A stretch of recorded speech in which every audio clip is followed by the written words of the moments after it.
Рішата Аметова стали шоком для Криму. Тоді, в березні 14-го, стало зрозуміло, що тепер будь-хто може бути викрадений та вбитий. Рішат Аметов взяв участь у мирному протесті на площі Леніна в Сімферополі. Пізніше в інтернеті з'явилися кадри, на яких видно, як кілька чоловіків повели кримського татарина з площі, посадили в машину і відвезли в невідомому напрямку. Близько 2 тижнів про долю Аметова не було нічого відомо. 15 березня його тіло було знайдено в селі Орталан, Земляничне, Білогірського району. На ньому були сліди численних тортур. Голова була обв'язана скотчем, поруч лежали наручники.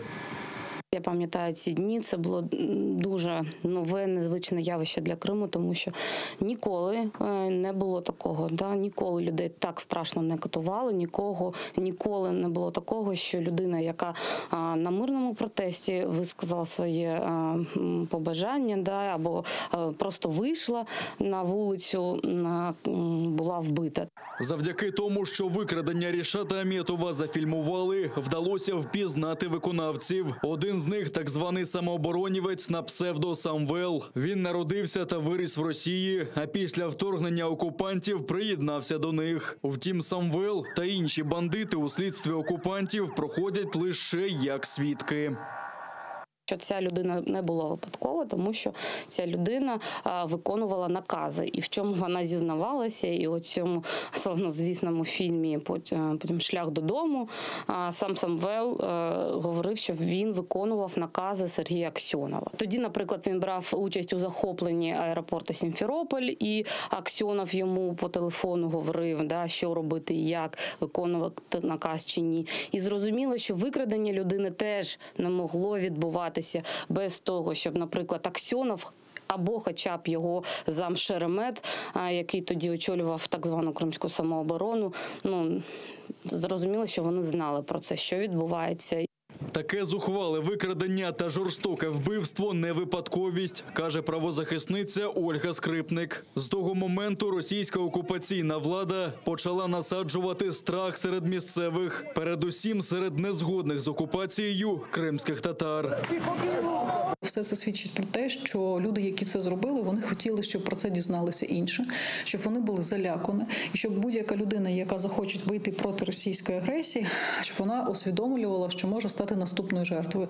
Тому, я думаю, 100% це конкретний акт не лише проти Рішата Аметова, але й проти населення, яке не підтримувало Росію. Це був акт залякування в такий найстрашніший спосіб. Вбивство Рішата Аметова стало точкою відліку до цілої низки викрадень, катувань та вбивств незгодних з окупацією. В 2017 році Рішата Аметова нагородили званням Героя України посмертно. Медаль замість Рішата отримав його брат Рифат Аметов.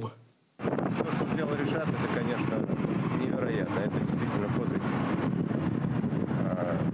Насколько я знал Ришата, он, видать, дорос до этого. Он любил свою родину. И он любил свой народ.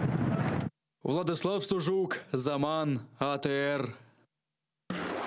Хвилиною мовчання вшанували пам'ять кримського татарина Рішата Аметова у Верховній Раді України. Чоловік став першою жертвою російської окупації Криму. Рівно 7 років тому окупанти викрали Аметова, катували його, а згодом жорстоко вбили. Із закликом вшанувати пам'ять героя з трибуни Верховної Ради звернувся народний депутат України Ахтем Чийгоз.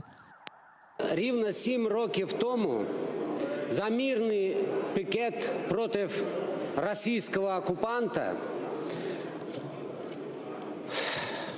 був викрадений, жорстоко закатований і вбитий Рішат Аметов. Прошу вшанувати пам'ять наших героїв, які віддали життя за свою батьківщину, за Україну.